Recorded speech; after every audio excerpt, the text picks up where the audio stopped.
along with whatever has detained them. We shall see soon enough.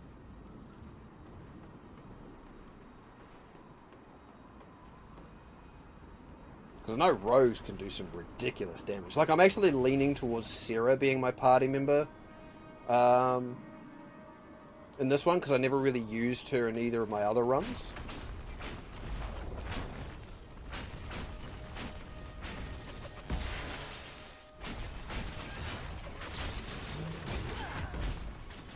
Oh, yeah, they don't like me. God, mana regen is a thing, isn't it?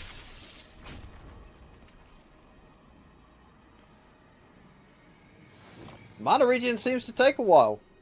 I'm sure that'll change and be mitigated later, but oh boy.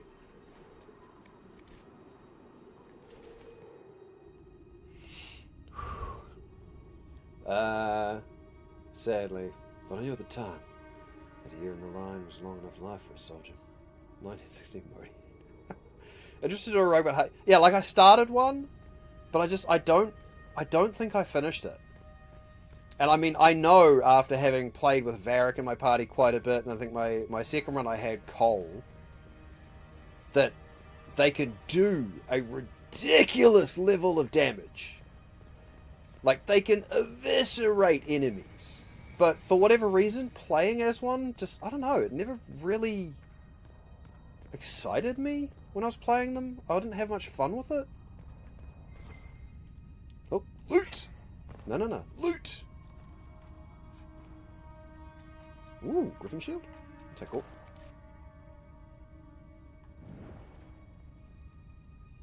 Supply cache I don't need. Gotcha. Inventory, and was it? Yeah, that's how we do it. Examine, compare. She gains willpower, loses magic defense. Magic defense is actually better here anyway, I think. And nothing else matters there. Cool.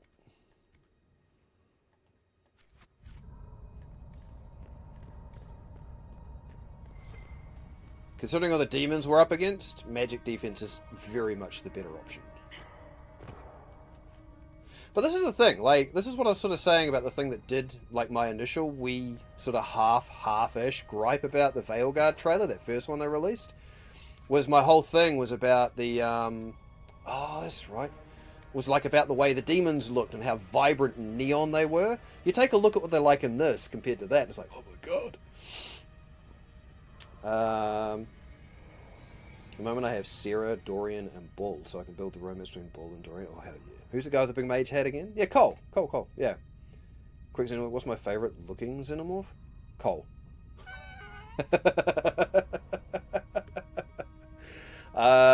Yeah, like, I'm pretty sure when I was going as tank, I think I had Cole as my other melee.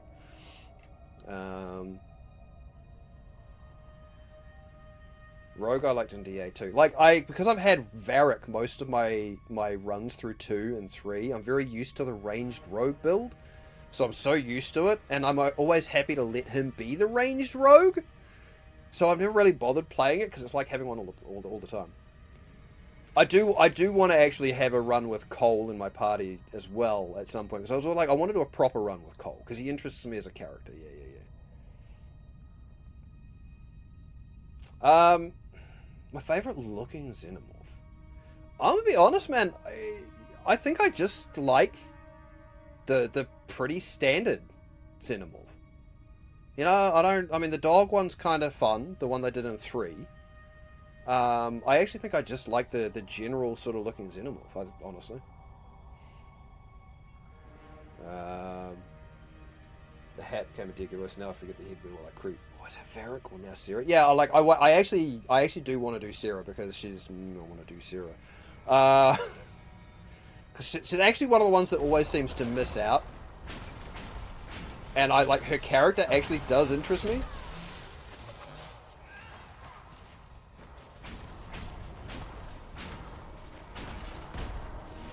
I find her amusing.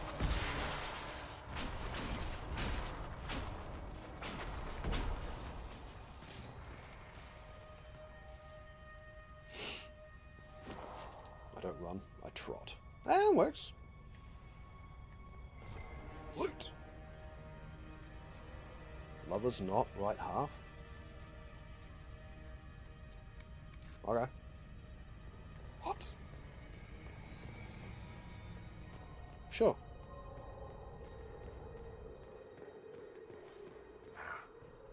Guess we found the soldiers. That cannot be all of them. So the others could be holed up ahead. Our priority must be the breach. Unless we seal it soon, no one is safe. I'm leaving that to our Kunari friend here. That's me! I'm Varric's friend.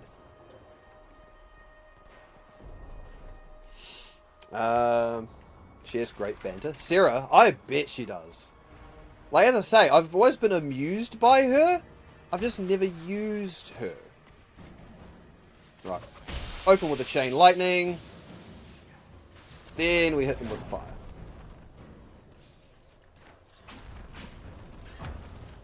Okay, they do the thing, I'm disrupting.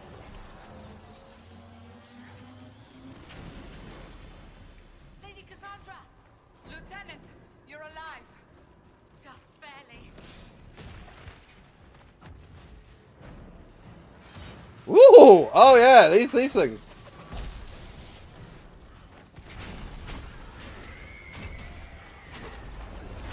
They're like half modeled after the Mass Effect Banshee.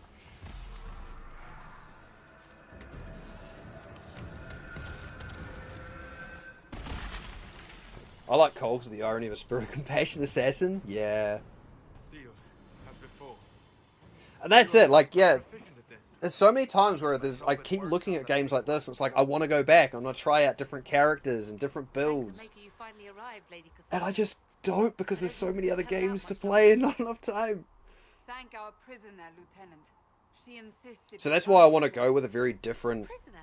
Even if I'm not doing a full-on run, like doing everything, I want to go with a different team this time, which is why I'm thinking like Cassandra or Bull and like Sarah or Cole, and then I don't know, fucking Banshees. Oh mate, the Banshees, one of the best enemies.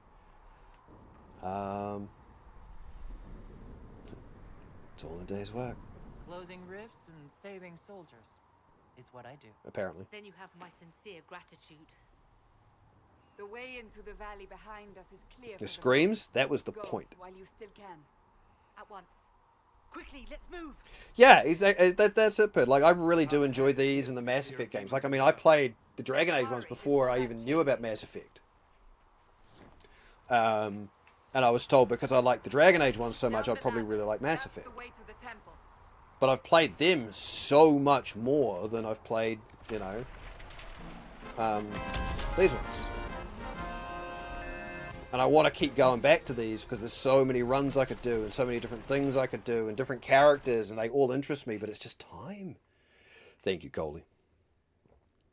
Like, it's just all about the time that it takes. Okay. Hunting crossbow. I don't think that's going to matter, right? Because Varric won't use anything else. Woo! Go back to me. That's just weapons, isn't it? We want to go armor. Oh, I missed that. Absolutely missed what that was. Lord of the Rings. Thank you for the follow. I appreciate that. New Rings of Power Season 2 show is out, so now the Lord of the Rings is coming out of the shadows. But yeah, I agree, Pert. And the thing being, I do really love these games. There's always something else to move on to, you know. There's always something else to move on to. Right, compare. Oh my god, yes! But it's, not for me. So I guess that goes to Solace.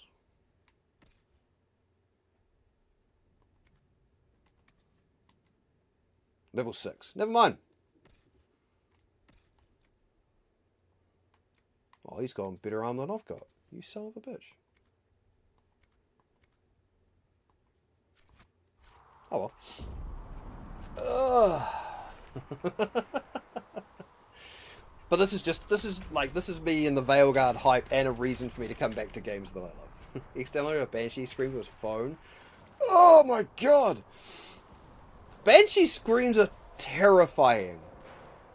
And the close-ups they did of them in the Mass Effect games, like, I loved them as enemies, but wow, they were horrifyingly well done. Especially when you started dipping into the, like, you know, discovering the lore about, you know, Holes in the face Asari and just everything. accidentally happen, right? If enough magic is brought to bear, it is possible. But there are easier ways to make things explode. Yes, bring a mage. That is true. We will consider how this happened once the immediate danger is past. You can help me into no. Fun stream so far. We don't talk about it. Fair enough. Okay, if we're not going to talk about it, I will say simply this: I haven't started watching it yet, and I'll leave it at that. I do love the name though, Lord of the Temple of Rings. Sacred Ashes. What's left of it? How are you doing? That's Welcome. where you walked out of the Fade, and our soldiers found you. Lovely to have you with They us. say a woman was in the rift behind you. No one knows who she was. Oh, Banshees were so amazingly designed. Like they were one of those enemies where it's like I could deal with most of the things that game threw at me. The Banshees legitimately were those enemies where it's like between the screech and the actual design, and then their ability to teleport places and insta kill you. They were just, they were so unnerving, and that was the point. And it was so well done. So incredibly well done. Templar helmet. That might be an upgrade for Cassandra. I don't know. Let's take a look. Cassandra. No. Templar helm. She's not wearing a helmet at the moment? She's not. Oh, she will be now. The size of that helmet does not match the size of her head, and I love it. That helmet is so massive!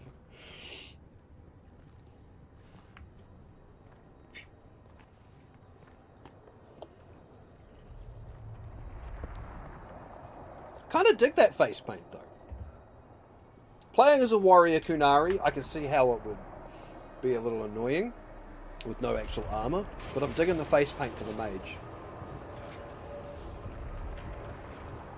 Especially because in my head, Rinzikala's always got like these sort of arcane symbols and tattoos on her.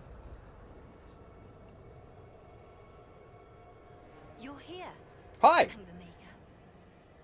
Liliana, have your men take up positions around the temple. See? Bow and arrow Liliana, the way she's supposed to be. Don't give me this dual dagger Liliana shit. She's a ranged rogue, always supposed to be. Are you ready? I had to drunkenly hate watch to get through season 2 so far. It's the nicest thing I said it exists. Oh no! Right, Vix? Liliana to me's always been the ranged rogue, and Zevran was the option you had if you went melee. Like, I could never see Zevran as ranged. You know, like they literally gave you the two options, and I was like, yeah, this just fits in my head. Canon. Even when she's dead, if she's dead in one of your previous runs, canonically ranged rogue. Simple. Are you ready? Can I even get up there? I'm not sure how to even start getting up to that thing. No. This rift was the first, and it is the key. Seal it, and perhaps we seal the breach. Then let's find a way down. And be careful. But yeah, having the wee bit of the connection to Lord of the Rings that I do, the movies and whatnot. Hour of our victory. Oh, hello. Bring forth the sacrifice. What are we hearing? Is that I guess Corypheus? the person who created the breach. I feel almost obliged to watch the show. For me, I will be making sure that I'm doing something else at the same time. So, yeah.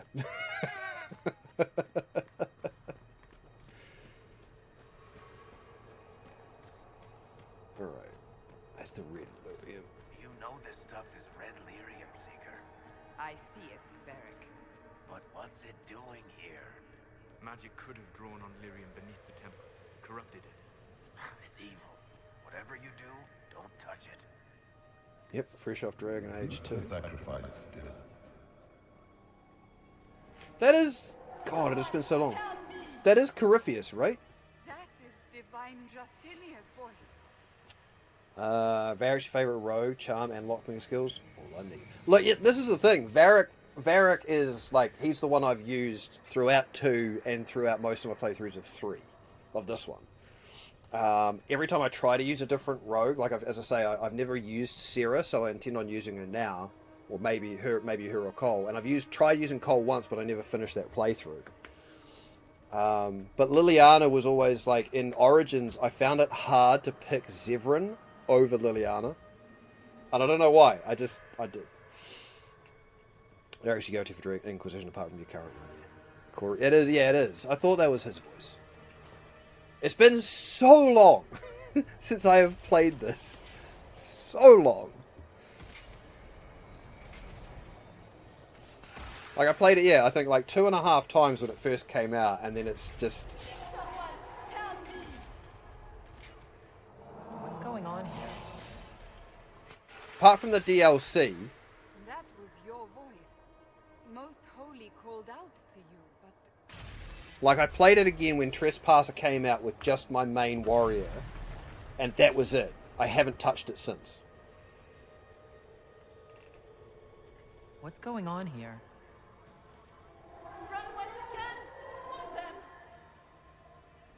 We have an intruder. Slay the Canary.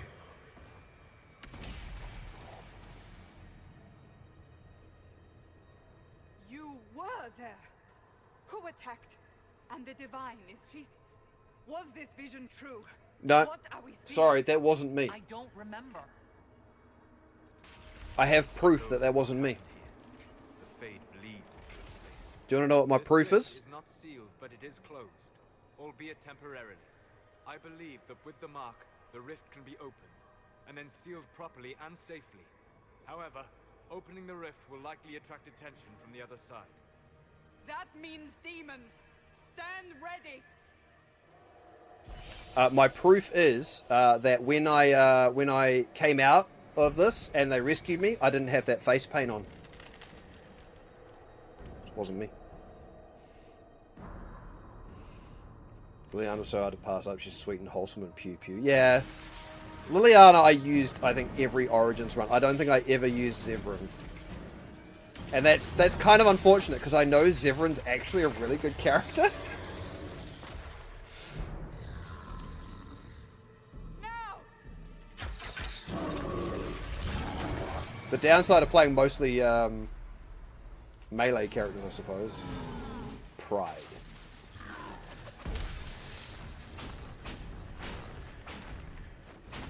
We must strip its defenses. Wear it down.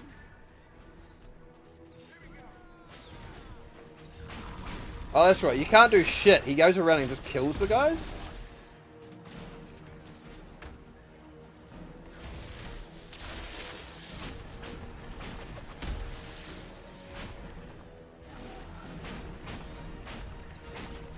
Quickly! Disrupt the rift! Yeah, I was waiting for that.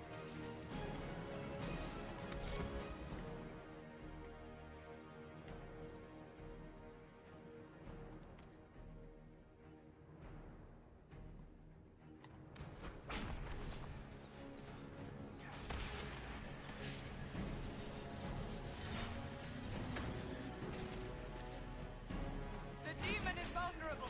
Now!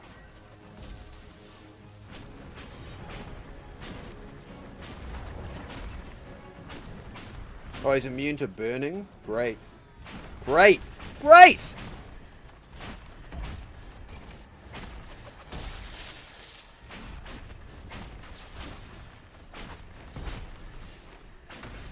Yeah, the team's fine. More coming through the rift.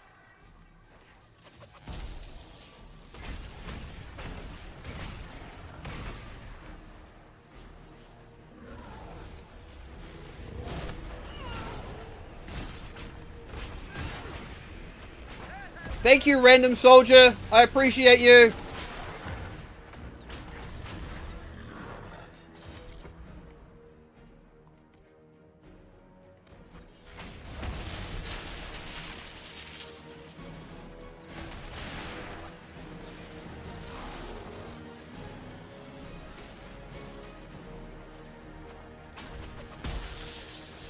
Okay, cool. So he can be chill, but I can't. Okay, yeah. So ice and lightning are no good against it.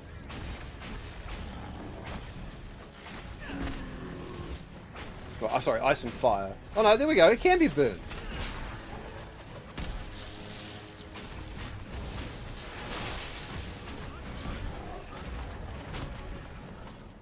Stop it. Whoop, whoop, whoop, whoop, whoop, whoop.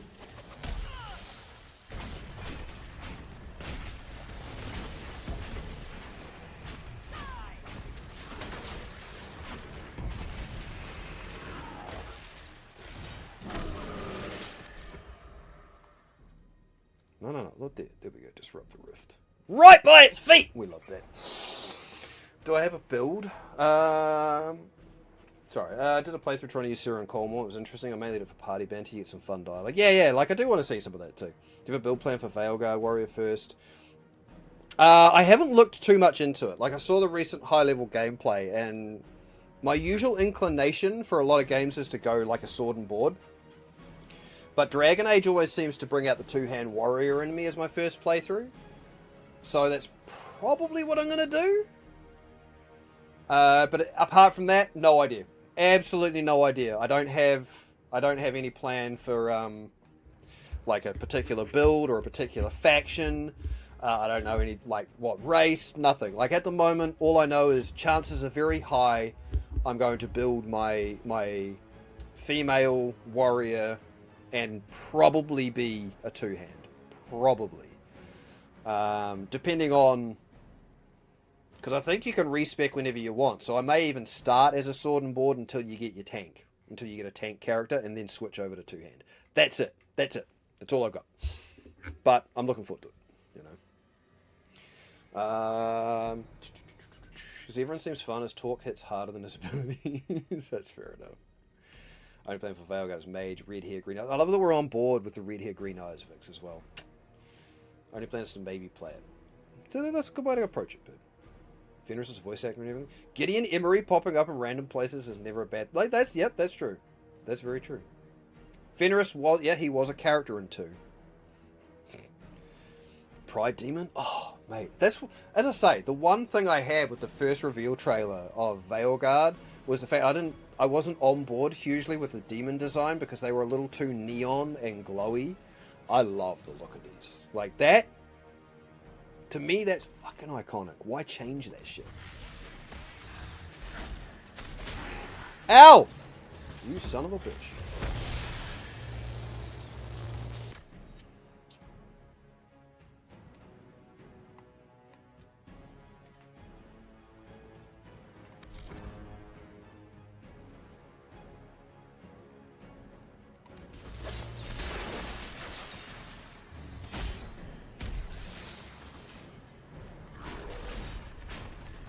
I need you guys to pull the demon away from the rift so I can disrupt it, please.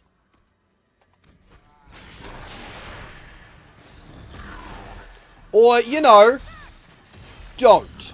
That works too.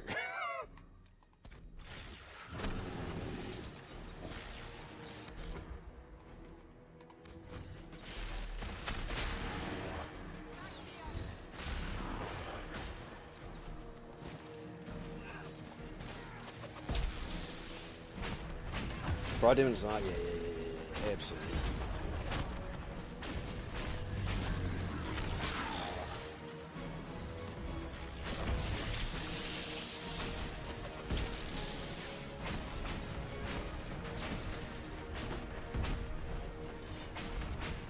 Burning.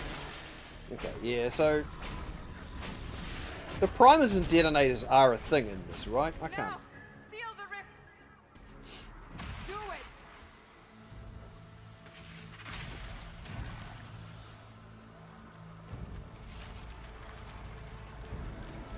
They are, yeah. So maybe it's just because it's immune to conditions or something.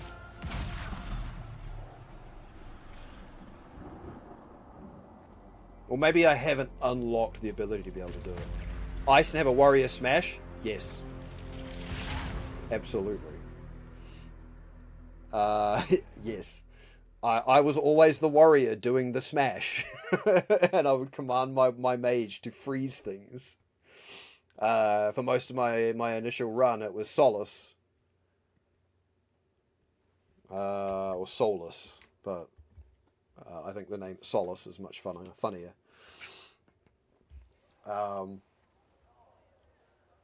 And then, yeah, I'd follow up with the whatever the charge move was, and then like a mighty blow. Goodbye.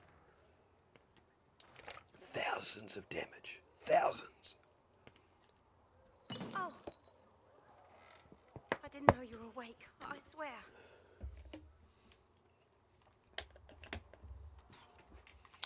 Why are you afraid? Because I'm a Kunari and I'm a mage. And I'm the person that did the thing. Where am I? Is this another prison? No. I mean, I don't think so. Then where am I? Tell me. I beg your forgiveness and your blessing. I am but a humble servant. You are back in Haven, my lady. They say you saved us. The breach stopped growing, just like the mark on your hand.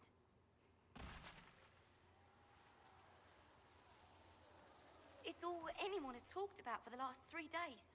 3 days. Play how my last playthrough went. Always went for the icebreaker. Yes. Like, ice itself is such a good crowd control element, even if it doesn't do high damage. But if you can combo stuff into the ice, then yes, big fucking damage. What happens now? So a trial happens now, I suppose. I don't know anything about that. I'm certain Lady Cassandra would want to know you've wakened. She said, at once. And where is she? In the Chantry, with the Lord Chancellor. At once, she said. Thanks, kid. Get out of here. Oh, wait, you're already gone. Get out of here faster next time. Loot! I'll take those.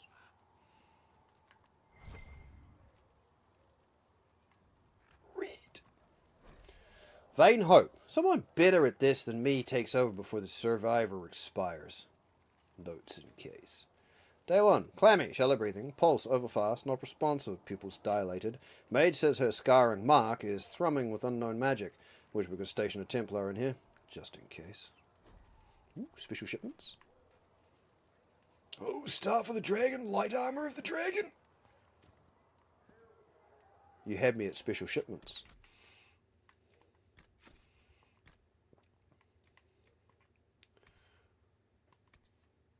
6% barrier damage. Oh, I lose the willpower. Lots more upgrade slots and bigger damage. Just overall better, let's be honest. Oh, that design's pretty cool too. Okay, hello. 5% fire resistance. Oh, Riz color only. Ah, because it's the special stuff, isn't it?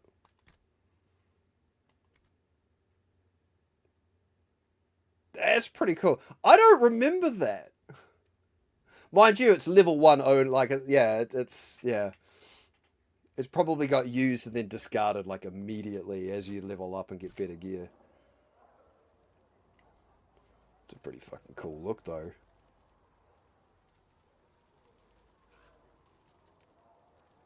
I don't mind that. Whoa! Hey, guys. It's only marginally creepy. I'm going to go this way, because, you know. Oh, there's nothing? Never mind. What about this way? No? Just wasting my time, aren't I? Oh. Never a waste to get elf root. It's so pretty. Because I legitimately booted this up. I tried getting it running on the PC, but I couldn't get the resolution and everything running right. But all I know is it looked even better. But it's so weird to me. This is one of those games that never got a, like, I mean, I suppose it's not. It's that old now. It never got a PS5 update. But imagine this with a PS5 update. Like, oh. I mean, they won't now. The Veilguard's coming out. But, you know.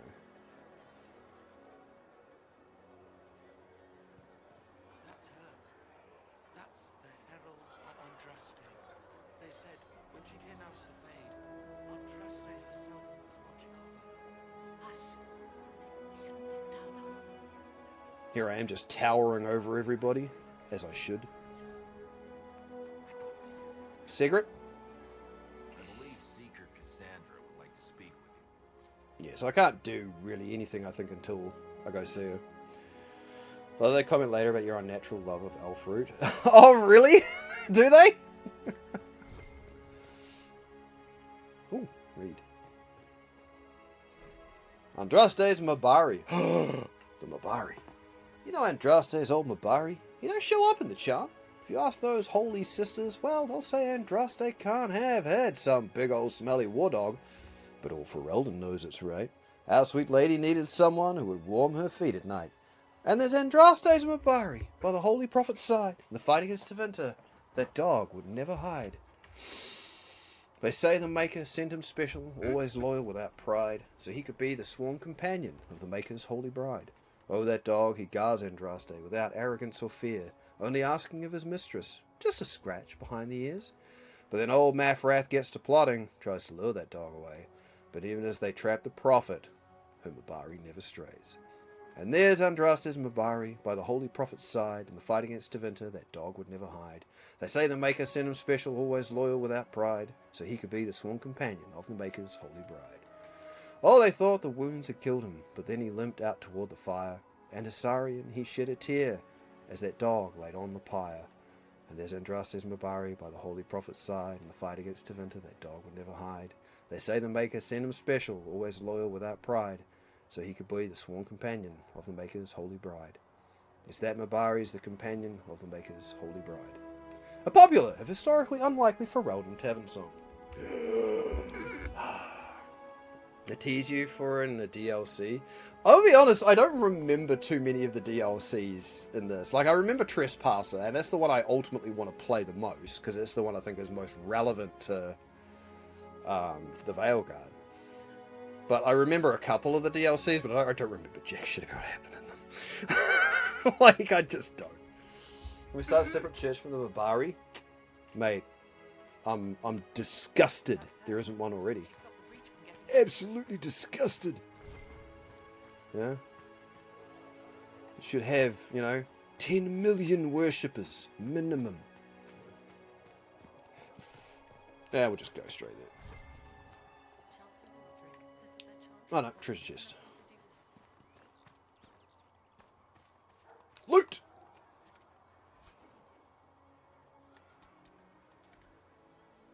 Kinda wish I could compare it here. 6% critical damage bonus. Oh, we're going all in on the crit, baby. I mean, we got Flashpoint. I don't really care too much about that stuff right now. Level 4. Yeah, lowers my attack, increases my critical damage. Okay. Most of the Grand Clerics died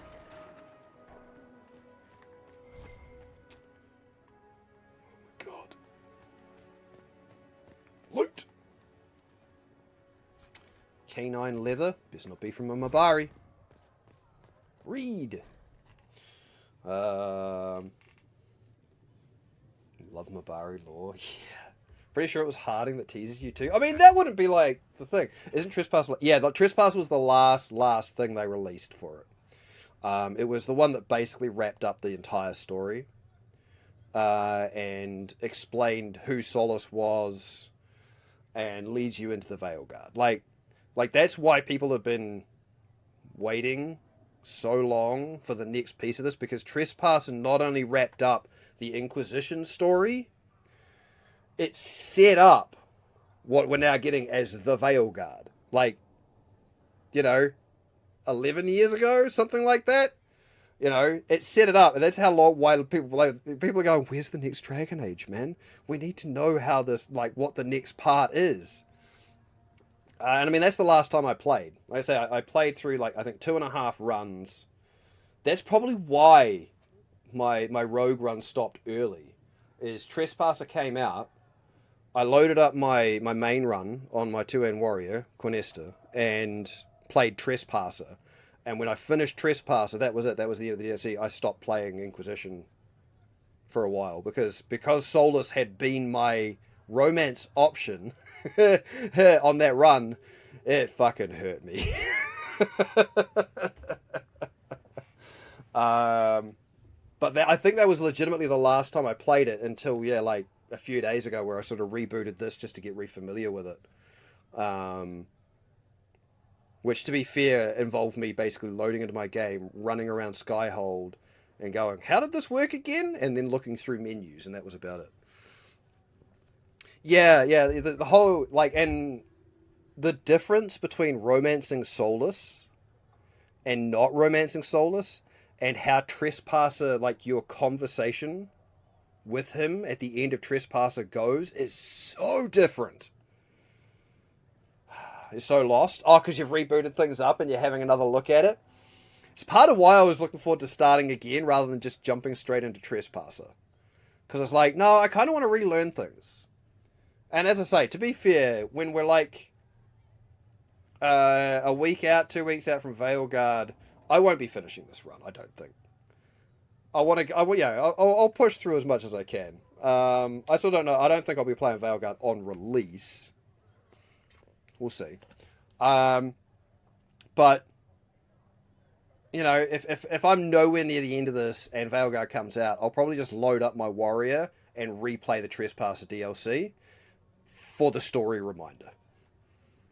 That'll be it, Solus was always my best friend type character. Can't force myself through the heartache. Oh, I feel that. But it was for me. Like, that was... Oh... Yeah, I as I say, like, I romance in Dragon Age Origins. My character, my warrior, romanced Alistair, became Queen of Ferelden, naturally. Dragon Age 2, I romanced Anders. Hey, betrayed me!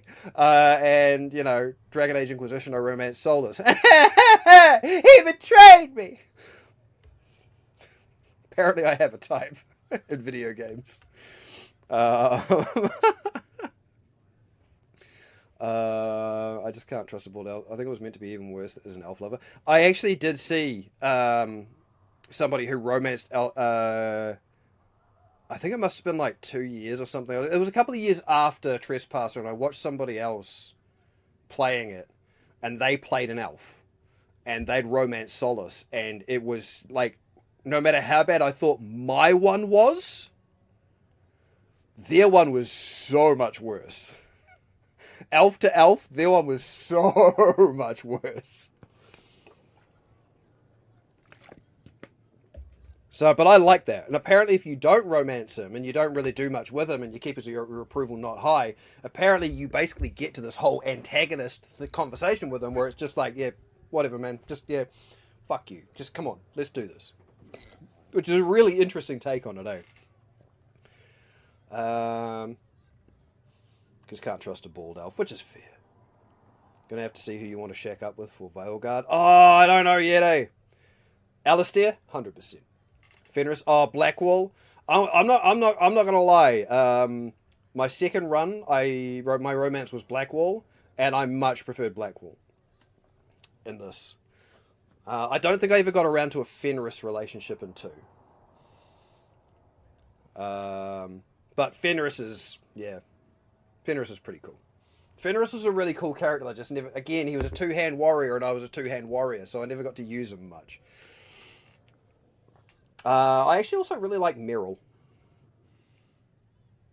I really liked Meryl in 2. I'm so curious to see who else we get as, like, people coming back from the various games for the Veilguard, even if they're not like, you know, obviously they're not playable companions, but just, you know, we've seen now a little bit of this, a little bit of that. We've seen Morrigan in that last trailer, and it's kind of like, who else are we gonna get? I don't want to know, but I want to know. Pretty sure you meant Ferris. Definitely took a few rides on that one. He's got all the flashing lights as well, you know. Wondering if the approval status of the Inquisitor Solus will come into Valga at any point to make an appearance and try to talk to him. I mean, Solus will definitely be there. I think. I mean, I don't know for sure, but they've teased that the Inquisitor might show up. Obviously, I think that depends on what you do in the game. Ferris and Dorian would make sense with Tevinter, but who knows? Well, that's it. Exactly. Who knows? But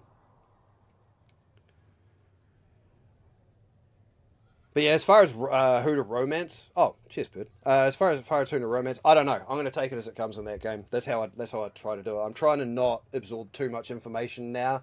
Now that the last trailer came out and I saw Morrigan and I saw some of the warrior gameplay, I'm good. I'll watch like the official launch trailer. I think I'm probably going to leave it at that from there, so that I'm not spoiled too much. And yeah, just take it as it comes. Lucanus looks cool, man. As far as rogues go, he looks cool, but he's also going to be competing with the rogue slot for me with Harding. He's going to have to really impress me. And I do have to say the Necromancer, Emmerich, looks awesome. Anyway. The Fade. The study of the Fade is as old as humankind. For so long as men have dreamed, we have walked its twisting paths, sometimes catching a glimpse of the city at its heart, always as close as our own thoughts, but impossibly separated from our world. The Tevinter Imperium once spent vast fortunes of gold, lyrium, and human slaves in an effort to map the terrain of the Fade, an ultimately futile endeavor. Although portions of it belong to powerful spirits, all of the Fade is in constant flux. The Imperium succeeded in finding the disparate and ever-shifting realms of a dozen demon lords, as well as cataloguing a few hundred types of spirits, before they were forced to abandon the project. The relationship of dreamers to the Fade is complex. Even when entering the Fade through the use of lyrium, mortals are not able to control or affect it. The spirits who dwell there, however, can. And as the Chantry teaches us, the great flaw of the spirits is that they can have neither imagination nor ambition.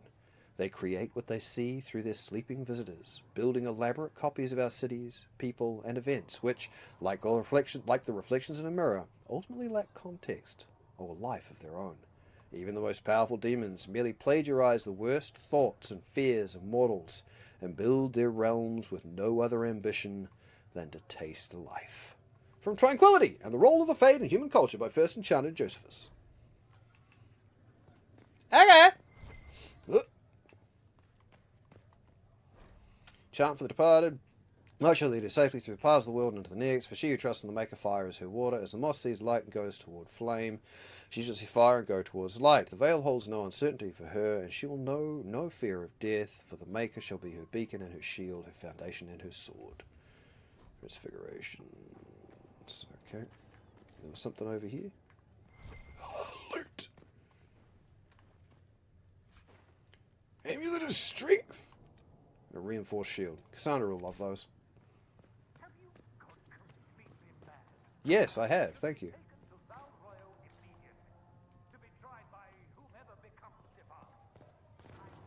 Yeah, whoever becomes divine. Gee, I wonder how I'm going to make that in this playthrough. Oh, hello. Oh! I was not expecting my Kunari horns to hit that. Chantry hierarchy. The Divine is the titular head of the Chantry, although since the schism split the Imperial Chantry into its own faction, there are now in fact two Divines at any one time. One Divine, and formerly called the White Divine, is a woman housed in the Grand Cathedral in Valroyo. The other, known as the Black Divine, is a man housed in the Argent Spire in Minrathos. Wonder if we'll be meeting that person in the Veilguard. This is the other good thing about recapping bits, because it's like, oh yeah, okay. Shit, I forgot about the Black. Oh, yeah, I forgot there were two Divines. Neither Divine recognizes the existence of the other, and the informal names are considered sacrilegious. No matter the gender, a divine is addressed as Most Holy or Your Perfection. Beneath the rank of divine is the Grand Cleric. Each Grand Cleric presides over numerous chantries and represents the highest religious authority for their region. They travel to Val Royeaux when the College of Clerics convenes, but otherwise remain where they are assigned. All Grand Clerics are addressed as Your Grace. Beneath the Grand Cleric is the Mother, or in Imperial Chantry, the Father. If a Mother is in charge of a particular chantry, Revered is appended to her title. These are the priests responsible for administering to the spiritual well-being of their flock. A Mother or Revered Mother is addressed as Your Reverence. Brothers and sisters form the rank and file of the chantry and consist of three main groups: affirmed, initiates, and clerics. Affirmed are the lay brethren of the chantry, those regular folk who have turned to the chantry for succour. Often they are people who have led a difficult or irreligious life and have chosen to go into seclusion, or even orphans and similar unfortunates who were raised into chantry life. The affirmed take care of the chantry and are in turn afforded a life of quiet contemplation, no questions asked. Only those folk who take vows become initiates. These are men and women in training, whether in academic knowledge or the martial skills of a warrior. A warrior! All initiates receive an academic education, although only those who seek to become Templars learn how to fight in addition. Clerics are the true academics of the chantry, those men and women who have dedicated themselves to the pursuit of knowledge. They are often found in chantry archives, sages presiding over libraries of books and arcane knowledge. The most senior of these clerics, placed in charge of such archives, are given the title Elder, although such a rank is still beneath that of Mother. All other brothers and sisters are addressed simply by noting their title before their name, such as Brother Genitivi. From a guide from Visitors from Ravine. Isn't Brother Genitivi actually a person? Like, you meet in one of these games? Feels like a really familiar name. Maybe. They're all open for romance in this one, eh? Like, I don't think, see, I think they all have, I think they don't have preferences. Emmerich has big best daddy friend energy. I mean, he does. But I want to meet the character and interact with. I want to interact with the characters before I decide. And I will say, I'm really hoping the option to remove Nev's helmet or her hat is an option, because my God, I don't like the look of that thing. And in the trailer, you actually get to see her without it. And personally, my personal opinion, she looks way better without it. Can't bring myself to make anyone but Liliana divine. Cassandra clearly wants love in her life, and Vivian has internalized mage prejudice. True. If you're a warrior in the service of the chantry, does that make you a warrior of light? Yes, absolutely. Final Fantasy crosses Dragon Age confirmed. He found the ashes. Okay, yeah, so it is. Yeah, I was thinking Origins. I couldn't think what it was, but for some reason, Genitivi, I saw the name and I immediately thought something in Origins. Okay. Cool. I'm glad my memory has not died that much of some of the stuff for this. Like, the fact that I recognize the name. Show me the champion of light, or shoot the herald of darkness. Haven't played the Alan Wake games, I'll be honest. Not yet, anyway. She looks better indeed without the hat. Oh, absolutely. Like, way better without the hat. So I'm hoping we can remove that. Or that it is one of those things that changes as you equip them with gear, like in this. Cordelius Drakon, king of the city-state of Orlais, was a man of uncommon ambition. In the year -15 Ancient, the young king began construction of a great temple dedicated to the Maker and declared that by its completion he would not only have united the warring city-states of the south, he would have brought Andrastian belief to the world. In -3 Ancient, the temple was completed. There in its heart, Drakon knelt before the eternal flame of Andraste and was crowned ruler of the Empire of Orlais. His first act as emperor? To declare the chantry as the established Andrastian religion of the empire. It took 3 years and several hundred votes before Olessa of Montsamard was elected to lead the new chantry. Upon her coronation as divine, she took the name Justinia, in honor of the disciple who recorded Andraste's songs. In that moment, the ancient era ended, and the divine age began.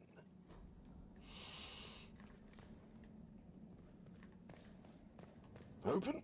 I need keys. Oh, requires a rogue. Well, I'm not a rogue. Or am I? Maybe I'm just in hiding.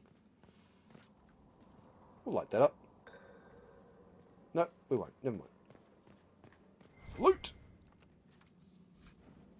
Sledgehammer! I got my sledgehammer! I don't know why that's in my head, but sure. We're going to bonk that. Not that one. I didn't mean that one. You guys thought I meant that one, didn't you? Bonk that one. There we go. Dunk. Now, if my horns ended up on fire, that would have been even better. Turn myself into a flaming minotaur.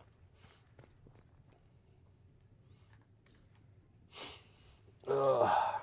Gonna go collapse for a bit. No worries. Absolutely no worries, Vix. I hope you start feeling better, yeah? Thanks for pulling me out of hiatus for some Dragon Age. Hey, look, I mean, if you're back into playing it yourself, it's a good time for it. I honestly don't know. Like, as I say, I'm not going to get this finished before Veilguard comes out. There's no way. Even if I'm on the easiest difficulty and I'm just doing it for story, I'm not going to get it done unless I play a lot of it off stream. And I'm already kind of re-going through, like, Origins at the moment. But I just want a little bit of a dive back into the world, get some of the lore, feel a bit closer to it, and sort of reconnect with some of the world and the characters. So this will be like, I won't be playing this every stream. I'm still playing Baldur's Gate 3. But this will be like when I stream on the weekend, I think. This will be my weekend game. So, yeah, she said she was also going through Origins. I legitimately, because I was thinking about starting with Origins, and then I thought, I don't have time to go through one of these games before Veilguard, let alone 3. So it's like, honestly, okay, work it out. Inquisition is the one whose story is the closest to what the Veilguard seems to be for now, especially Trespasser. So if I'm going to do anything on stream at all, it's going to be Inquisition. As I say, I don't know. I may keep playing this off stream, and just whenever it's my weekend stream time, I might just play where I'm up to, and go from there. We'll see. We'll see how we go. But love you lots, Vix. Look after yourself, and be good. Appreciate you. Turn in research. Ooh. We will study that. If you find anything, please bring it in. Okay. Maneve? It's not quite Nynaeve, but sure. I believe Seeker Pentagast was looking for you. Okay. Read. The Children of Andraste. There are many misconceptions regarding Andraste's blood. This is really interesting, though, the fact that I'm actually doing Mage, because I haven't done a proper Mage playthrough, I think, in any of them. Like, I think I did it. No, actually, I did in Dragon Age 2. I think that's the only one I did a full start-to-finish Mage run.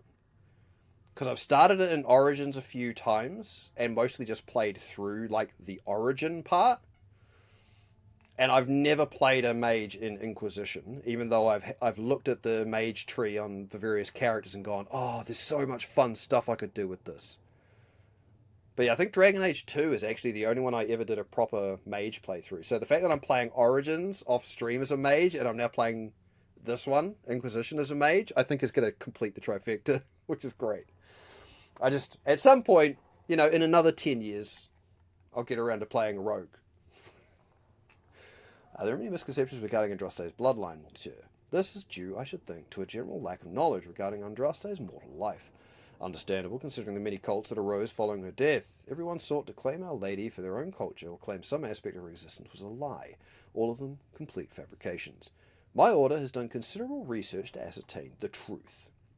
We all know Andraste and the Betrayer raised 5 children. The eldest 3 were sons, Isarath, Ephraim, and Verald. The rule of what was once southern Tevinter was split among them. Isarath was given the west, what is today Orlais. Ephraim was given the east, what is today the Free Marches. It's where Kirkwall is, right? Yeah. Verald was given the central Planocene, what is today Navarra. See, that's one we haven't really heard much about. Right? Kirkwall was set in the Free Marches. I mean, Orlais, part of this game, is there. What became of these men and their legacies is the stuff of legend, and the majority of claimants to Andraste's bloodline link back to one of them. None of the 3 sons, however, were born of Andraste. They were born of the Betrayer's concubine, Gillivan. People chose to overlook the fact that Andraste came from Alamari tribesmen, and that they were barbarians, not the Ferelden's we know today. They were savage warriors who took concubines in addition to their wives, and because Andraste was thought to be too weak to bear children, the Betrayer took Gillivan to provide him heirs, which she did. After her death, the sons were raised in Andraste's own.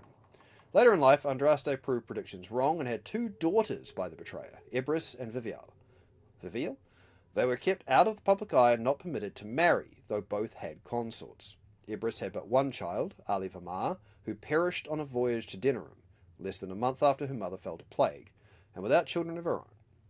The younger daughter, Vivial, was more controversial, a strong-headed woman who defied her family by falling in love with a mage of Tevinter, Regulam. Vivial and Regulam went into self-imposed exile as the Exalted March began, and into hiding following Andraste's betrayal and murder. What became of Vivial and her descendants is largely unknown for one primary reason. She had only daughters. Each of those daughters only had daughters. They married into other families and took other names, and in the chaos of the Second Blight, all traces of survivors were lost. Andraste's true bloodline, if it exists, lies solely in the descendants of Vivial, and the suspicion of my order is that it produces only daughters. Thus the claims of your young man, monsieur, are highly suspect. Yeah, like I said, I love the lore, and it's nice to see it again. We all know how Kirkwall turned out, right? Fabulously. What do you mean? Absolutely fabulous, darling. The Maker! There was no word for heaven or for earth, for sea or sky. All that existed was silence. Then the voice of the Maker rang out, the first word, and his word became all that might be. Dream and idea, hope and fear, endless possibilities. And from it made his firstborn. And he said to them, In my image I forge you. To you I give dominion over all that exists. By your will may all things be done. Then in the center of heaven he called forth a city with towers of gold. Oh, this is the Black City stuff, right? In the center of heaven he called forth a city with towers of gold, streets with music for cobblestones, and banners which flew without wind. There he dwelled, waiting to see the wonders his children would create. The children of the Maker gathered before his golden throne and sang hymns of praise unending. But their songs were the songs of the cobblestones. They shone with the golden light reflected from the Maker's throne. They held forth the banners that flew on their own. And the voice of the Maker shook the fade, saying, In my image I have wrought my firstborn. You have been given dominion over all that exists. By your will all things are done, yet you do nothing. The realm I have given you is formless, ever-changing. And he knew he had wrought amiss. So the Maker turned from his firstborn, and took from the fade a measure of its living flesh, and placed it apart from the spirits, and spoke to it, saying, Here I decree opposition in all things, for earth, sky, for winter, summer, for darkness, light. By my will alone is balance sundered, and the world given new life. And no longer was it formless, ever-changing, but held fast, immutable, with words for heaven and for earth, sea and sky.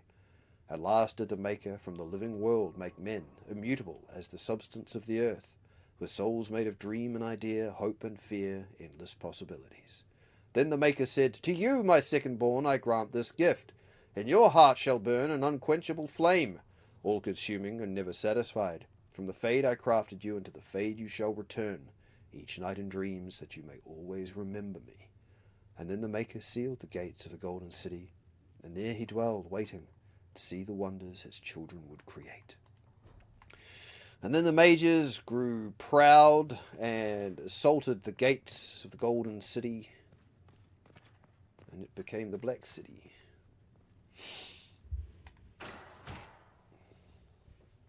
Chain her! I want her prepared for travel to the capital for trial. Disregard that and leave us. That's right. Disregard. Get the hell out. You walk a dangerous line, Seeker. You're lucky you walk The at all. breach is stable, but it is still a threat. I will not ignore it. Oh, that's right. I'm still a suspect. So I'm still a suspect, even after what we just did. You absolutely are. No, she is not. Someone was behind the explosion at the Conclave. Someone most holy did not expect.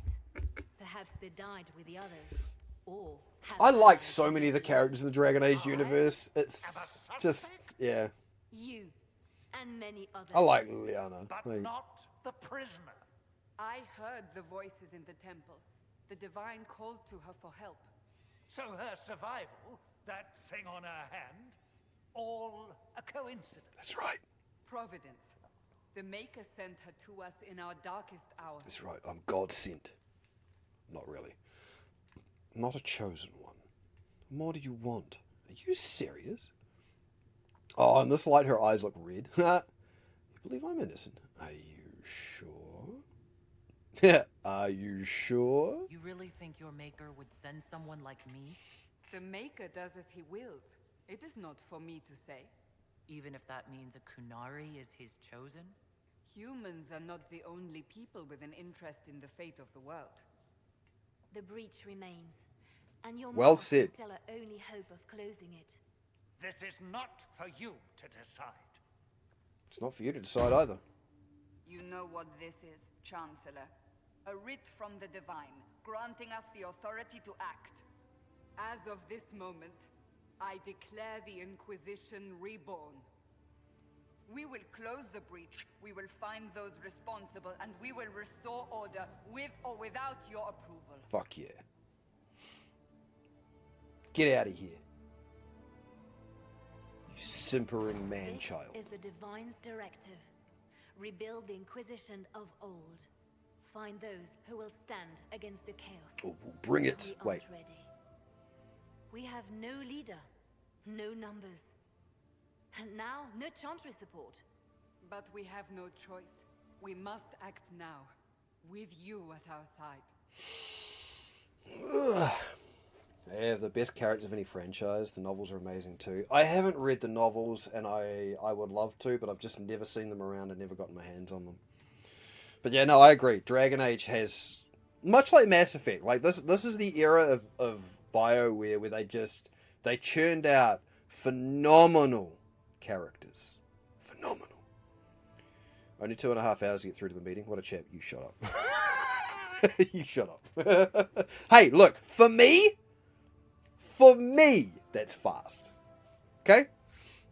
Alright? You know this, Pert. He'll play this with his favorite in all the Dragon Age games because Claudia Black voices a character. Well, that's it. Yeah, she's in all of them. Well, is she? She's definitely in 1 because she's companion. Does she show up in 2?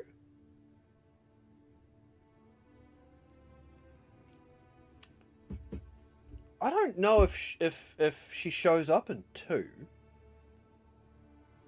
Yeah. Morrigan. In Dragon Age Origins, the first one, Morrigan's a playable companion. You meet her very, very early. In 2, I don't know if she shows up. I can't remember. In this one, she's not a playable companion, but she does show up much later in the story. Much later. And they've now confirmed that she'll at least be putting in an appearance in the Veilguard. Let's fucking go.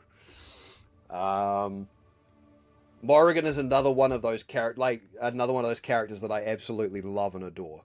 And part of that has to do with Claudia Black's delivery of the lines. She's so cutting, and it's so good. She isn't into? No, I didn't think she was. Yeah, Flemeth. I was trying to think. I was pretty sure at least Kate Mulgrew showed up. So Kate Mulgrew was in all 3. Or Flemeth. She's in all 3 games. Morrigan's just in 1 and 3. But yeah, no, absolutely. Morrigan's up there as one of my favorite characters, even if she's, oh boy, such a bitch. It is so good. It's so good. I kind of wish she was a bit bigger in some of the other games, so I'm hoping that with her showing up in the trailer for the Veilguard, she's gonna be maybe not a really, really big presence, but she's gonna be the presence of, like, we have Liliana in this, who was a playable companion in 1 as well. But Liliana plays such a big role in Inquisition, even though she's not a playable character. I'm kind of hoping they do a similar thing with Morrigan in the Veilguard. So, Morrigan's too similar to me, so I never have it in my party. There's only room for one sarcastic goth woman. You know what? Valid. Fair. Oh, but Morrigan is such a lovely character. She's so good. Always obvious it's her because her voice is just very recognizable. She has range. Oh, absolutely. She absolutely has range, but it's always incredibly obvious it's her. And she loves it. She loves doing this too. She's said it before where it's like she'd be happy. She enjoys acting, but she'd be happy never getting in front of a camera. She's as long as she gets to stay behind a microphone, she's happy. The Inquisition of old? What is the Inquisition of old, exactly? It preceded the Chantry. People who banded together to restore order in a world gone mad. After, they laid down their banner and formed the Templar Order, but the Templars have lost their way. We need those who can do what must be done, united under a single banner once more. Similar to Shura. Oh, yeah, she's become so big lately. Shura Agdashli, she's really, really recognizable, but she's got this amazing voice. Yeah, absolutely. Claudia, we're almost too busy recording narration for 14.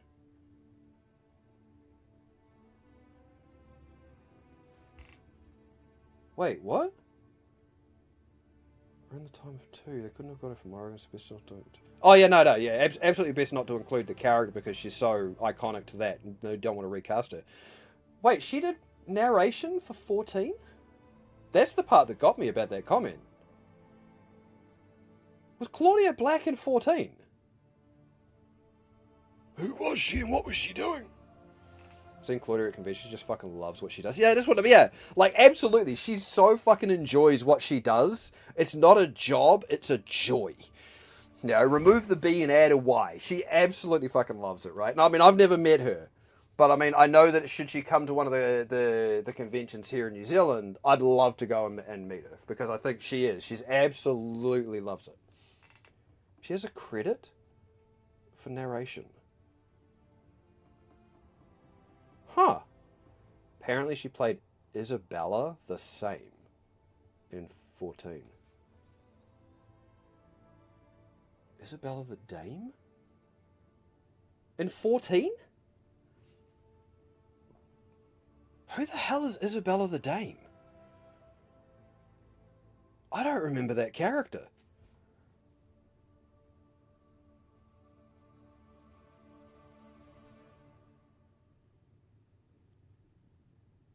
Might be the... I was about to say, there is a character called Isabella the Dame in 16. Yeah, comes to 16. But 16 would have been recorded way after Dragon Age 2. Because I remember Isabella, and I actually think I vaguely remember going to that town that... Because that's where, whatever, I think it's the place is called, the brothel is called the Vale. And she's only ever referred to as the Dame. And then you only get to learn her name later in the game, which is Isabella. And I think that's Claudia Black. Maybe. But no, that wouldn't be 14. Maybe I should play 14. Don't like multiplayer. I do love Final Fantasy and good narration. Okay, Lord of the Rings. I'm gonna play the the card here. I play 14. I recently finished an on-stream playthrough of the latest expansion. I love the game. I am a Final Fantasy diehard. It is one of my favorite series of all time, alongside Dragon Age and Suikoden, which, hey, we now have a release date for the Suikoden remasters finally, March the 6th next year. And the glorious thing about it, even though it's an MMO, is the fact that you can play the majority of the game single player. Best direction on every other VA in 16. True. As Catherine Kingsley? Okay. Might be the accessibility narration? Maybe. I'm so curious about this. Because, I mean, if there was a character in 14 called Isabella the Dame... I mean, look, to be fair, there are so many characters. But you'd think they'd get somebody like Claudia Black. You'd think they'd give them a larger, like, slightly more memorable role.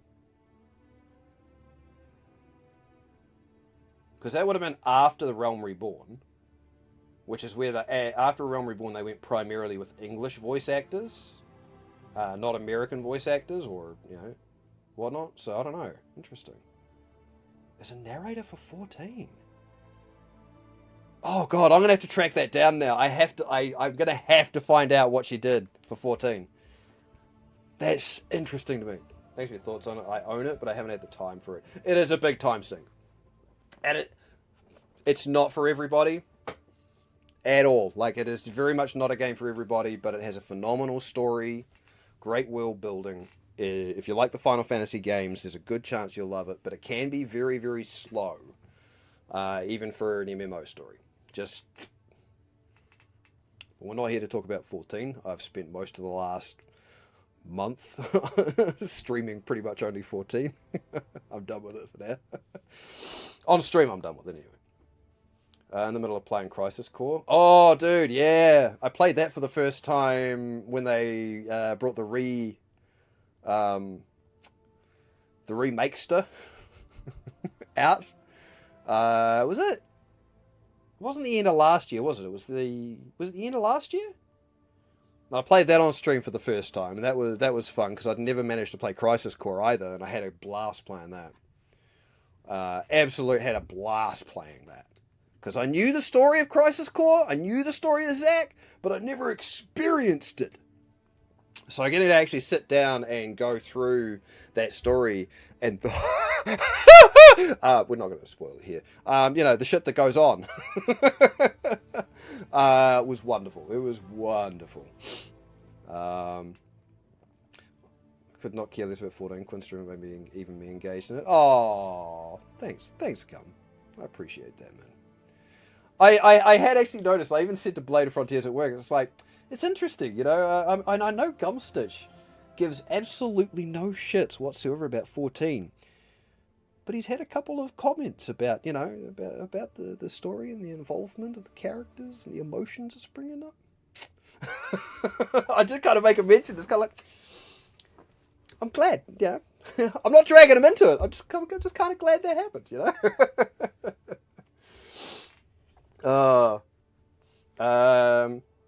Remakester, very fun. It is, right? It's so good. Sorry, I know I should be playing the game. I don't care. I'm just here to have a good time. Narrator English voice for 14 in 2010, which will put her as narrating Realm Reborn or thereabouts. Yeah, actually 2010 would be. 2010 would be a Realm Reborn.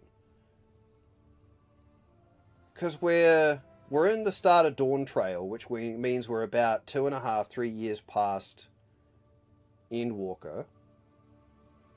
2 years? And Endwalker was the end of a 10-year story that started in A Realm Reborn. So yeah, interesting.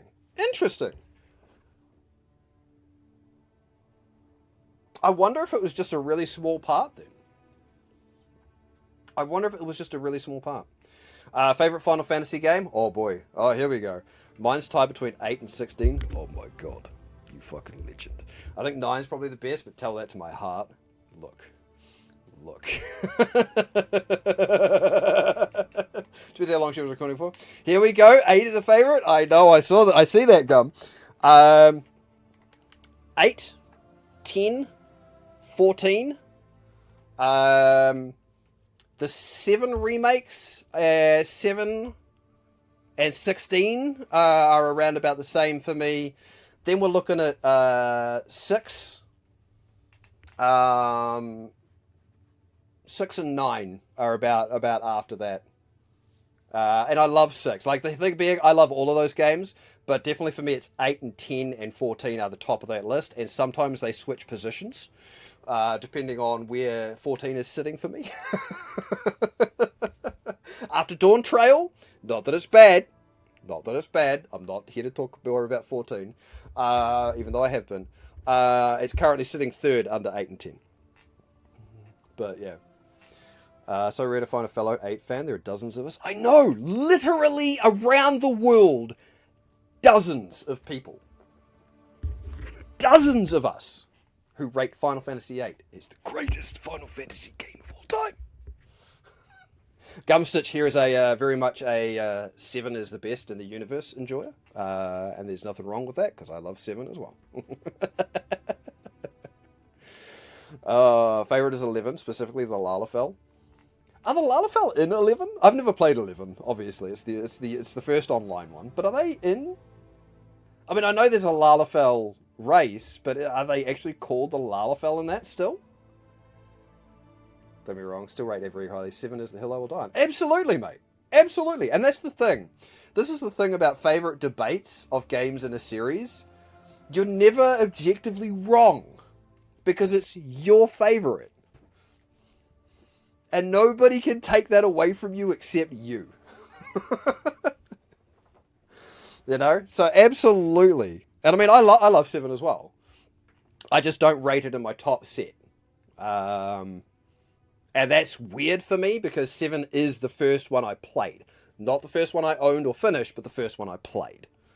And Sephiroth is still one of my favourite Final Fantasy villains of all time. I still think Caius Ballard from the 13 trilogy is very, very, very underrated as a villain, and I wish people gave him more recognition, but that's, again, just me. The beauty of the Final Fantasy series is something for everyone. Yes! Exactly. Love Advent Children. Oh, yeah. Just doesn't resonate for me as much. And that's that's valid and fair. That's exactly right. That's exactly what I'm getting at. Yeah, and like Gum says, the Final Fantasy series, it has something for everyone. You know? As long as you like JRPGs. And some of those games can resonate with people that don't like JRPGs. You know? But that's why there is no wrong answer when you say, hey, what is your favourite? And yeah, 7 has a lot of content at the moment. Absolutely. Advent Children is great. I was playing a game. But aren't you still part of the Chantry? Apparently. Allegedly. Is that what you see? The Chantry will take time to find a new divine. And then it will wait for her direction. But we cannot wait. Man, I'm going to have to go hunting So for many Claudia grand Black in A Realm clerics Reborn died now. at the conclave. No, we are Even if they on our own. re-recorded, or didn't re-record, even if they changed the voice actors after A Realm Reborn, right, which they did, clearly, those original voice lines are still in the game, so you can still experience them. Now I want to go see if I can find what it is that she narrates. You want a holy war? You're trying to start a holy war. We are already at war. You are already involved. Its mark is upon you. What if I remove my hand and As give it to you? whether the war is holy, that depends on what we discover. Final Fantasy, the reason I became a huge RPG fan in the first place. Yeah, it wasn't. There wasn't the reason I did. I think Suikoden was one of the big reasons for me. Which again, we now have a release date for the remasters or the remakesters, which is March the 6th next year. But they were definitely some of my first RPG experiences, and definitely sunk me in a lot heavier than I was expecting into the especially like the JRPG space. Cousin and I would take turns playing on his console. I mean, look, my first experience, I've told this before, my first experience with Final Fantasy was I had a stayover at a mate's place. And he had a PlayStation. And we went and we hired out some games. And he'd said he'd played 7. And it's like, oh, here, you know. He knew what I liked because I was into Dungeons and Dragons and stuff like that. And he said, you probably really enjoy this. It's like, oh, yeah, okay. He had it, but he had sold his copy. And he sort of put it on and he said, there you go. Just play. Have fun. So that was... shit. I don't know. What time did I start playing that? Like after we played some fighting games, I think that was like 8 o'clock at night. I was still playing it at 7 o'clock the next morning when it was time for us to get up and go to rugby. And that was my first Final Fantasy experience. What made it even worse is I got sucked into the whole, like, not being used to games being that big. And so thinking Midgar was the entirety of the game. And so getting into the Shinra building and getting through all of that and going, oh my god. You know, I'm so close to the end of this. And then starting to realize partway through the building, it's like, wait, the story's changing. It's evolving. It's expanding. What is happening?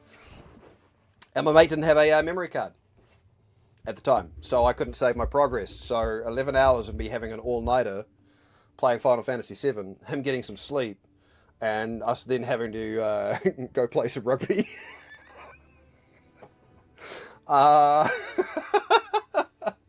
I tell you what, it resulted in me getting a PlayStation of my own, and the first game I got was Final Fantasy VIII.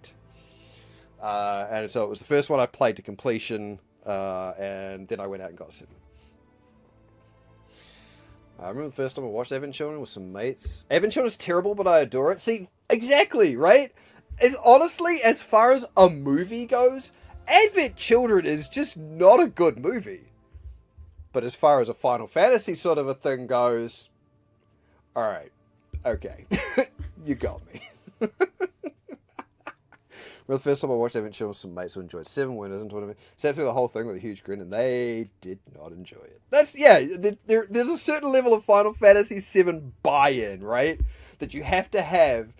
You can still say Advent Children is a terrible movie, but you fucking enjoy it regardless because of what it is, right? Right? Kind of mummy issues, the documentary. Oh my god, that's a way of putting it. Oh my god, that is such a way of putting it. I love that.